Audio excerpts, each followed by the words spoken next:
નમસ્કાર મિત્રો, આજે સ્ટીલ સીટ ગુજરાતમાં આપનું સ્વાગત છે। અમે તમને MS રેલિંગમાં કઈ રીતે બનાવવામાં આવે છે એ બતાવીશું। સૌપ્રથમ તો ચોક્કસ માપ પ્રમાણે આપણે MS સ્ક્વેર પાઇપનું કટિંગ કરીશું। પહેલાં તો મિત્રો કટિંગમાં બહુ ધ્યાન રાખવું પડે, કારણ કે તમે જે માપ કરીને આવો છો ચોક્કસ માપ હોવું જોઈએ, જેથી કરીને તમારા કામમાં ફિનિશિંગ આવે અને કામ ચોક્કસ દેખાય। ઓકે, તમે જોઈ શકો છો કટિંગ ચાલુ છે। હવે કટિંગ થઈ ગયું છે બધું। મિત્રો જોઈ શકો છો કટિંગ થઈ ગયું છે બધું, બરાબર। હવે આ કટિંગને ફિટિંગ માટે આપણે પહેલાં તો એંગલના ટુકડાને હોલ કરીશું, જેથી કરીને આપણે એને ફિટિંગ વ્યવસ્થિત કરી શકીએ। તમે જોઈ શકો છો ડ્રિલ મશીનથી એને હોલ કરવામાં આવી છે।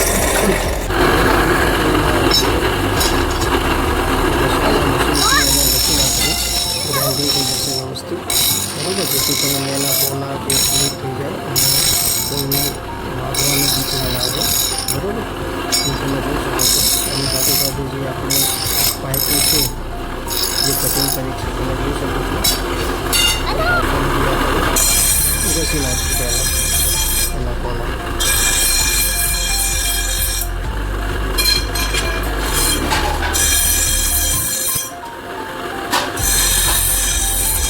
મિત્રો હવે આપણે સાઈડ ઉપર આવી ગયા છે માલ સામાન લઈને, બરાબર। હવે આપણે અહીંયા કામ સ્ટાર્ટ કરીશું રેલિંગ ફિટિંગ કરવાનું, બરાબર। સૌપ્રથમ તો પહેલાં આપણે મેઝરમેન્ટ કરીશું। તમે જોઈ શકો છો કે હું મેઝરમેન્ટ કરી રહ્યો છું, બરાબર। જે એંગલના ટુકડા લાવ્યા છીએ એ ફિટિંગ કરવા વાસ્તે, જેથી કરીને એના ઉપર આપણે પાઇપના ટુકડા લગાવી અને રેલિંગ કરી શકીએ। તો તમે જોઈ શકો છો મેઝરમેન્ટ થઈ ગયું છે। હવે એને આપણે ડ્રિલ મશીનથી હોલ કરી અને 4 ઇંચના કરીશું, જેથી કરીને મજબૂતાઈ વધારે। આમ તો 3 ઇંચમાં ખીલા બી આવે છે, પરંતુ લાંબા ખીલા એટલા માટે લગાવવામાં આવે છે જેથી કરીને રેલિંગનું મેઇન સપોર્ટ છે જેના ઉપર આખી રેલિંગ રહેવાની છે। તો મજબૂતાઈ માટે એને આપણે 4 ઇંચના ખીલાથી ફિટિંગ કરી રહ્યા છીએ।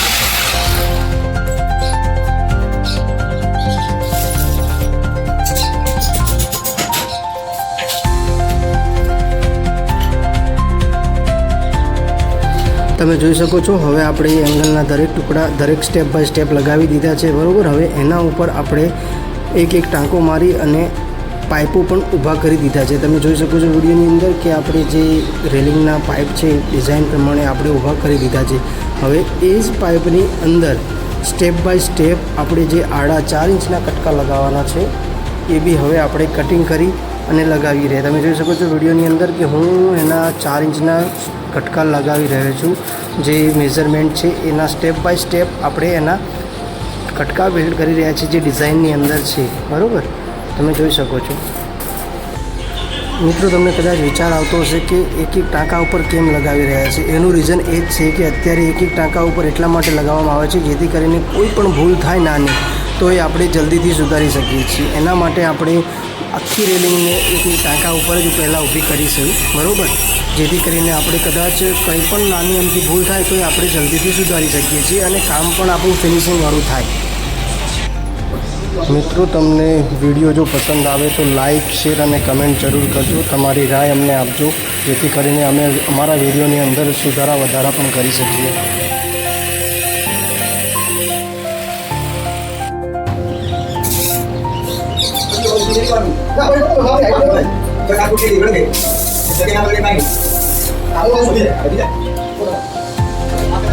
મિત્રો, તમે જોઈ શકો છો કે આપણે દરેક ડિઝાઇન પ્રમાણે નાના ટુકડા લગાવી દીધા છે।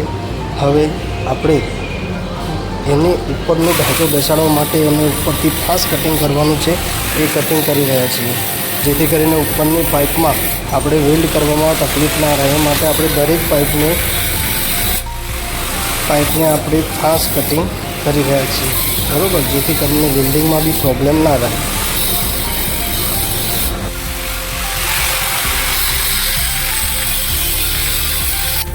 બધા કટિંગ થઈ ગયા અને ઉપરના ઢાંચાને પણ વેલ્ડિંગ કરી દીધું છે અને હવે આપણે એનું ફાઇનલ વેલ્ડિંગ કામ કરી રહ્યા છીએ।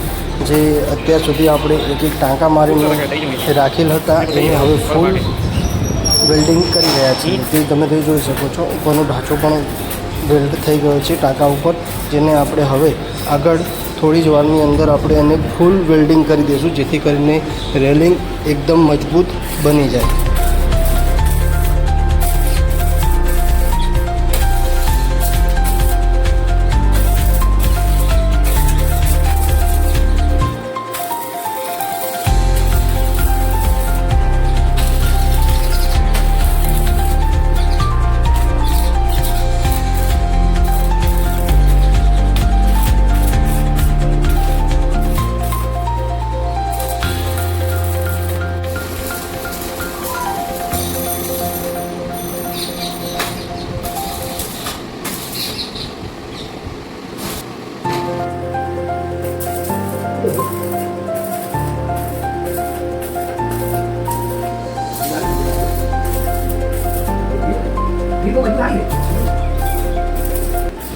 મિત્રો વેલ્ડિંગ કામ થઈ ગયું છે. હવે એના પર ગ્રાઇન્ડિંગ કામ ચાલુ કર્યું છે બરાબર, જેથી કરીને કોઈ કોનો વેલ્ડમાં રહી જાય તો ખબર બી પડે અને કામ બી ફિનિશિંગ થાય. જેથી કરીને હવે તમે જોઈ શકો છો વિડીયોની અંદર કે જે જ્યાં આપણે વેલ્ડિંગ કર્યું છે ત્યાં ત્યાં બધું આપણે ગ્રાઇન્ડિંગ મશીનથી ગ્રાઇન્ડિંગ કરી રહ્યા છીએ, જે એકદમ સ્મૂથ અને એકદમ પરફેક્ટ લાગે બરાબર. તો હવે આપણે પહેલાં તો આખા રેલિંગને આપણે ગ્રાઇન્ડિંગ મશીનથી ગ્રાઇન્ડર કરી દઈશું.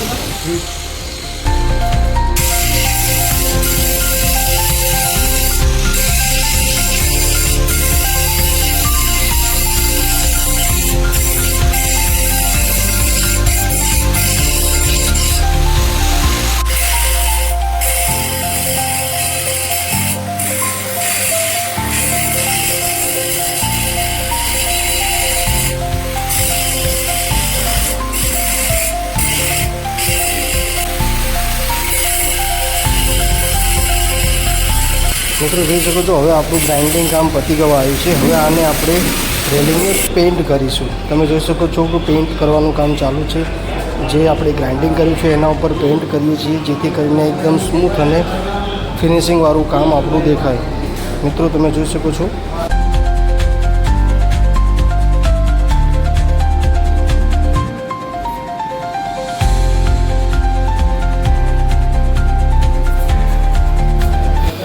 તમે જોઈ શકો છો કે હવે આપણું પેઇન્ટનું કામ પણ ફિનિશ થવા આવી ગયું છે બરાબર. તમે જોઈ શકો છો કે પેઇન્ટ થયા પછી રેલિંગ તમને કેવી દેખાઈ રહી છે. બાલ્ટીએ આપણે જે ડિઝાઇન આપી હતી એ ડિઝાઇન સેમ ટુ સેમ આપણે એમને બનાવી આપી છે બરાબર. જો તમને મારું કામ ગમ્યું હોય બરાબર તો મારી ચેનલને લાઇક, શેર અને સબસ્ક્રાઈબ જરૂર ચોક્કસ કરજો અને તમારી રાય આપજો.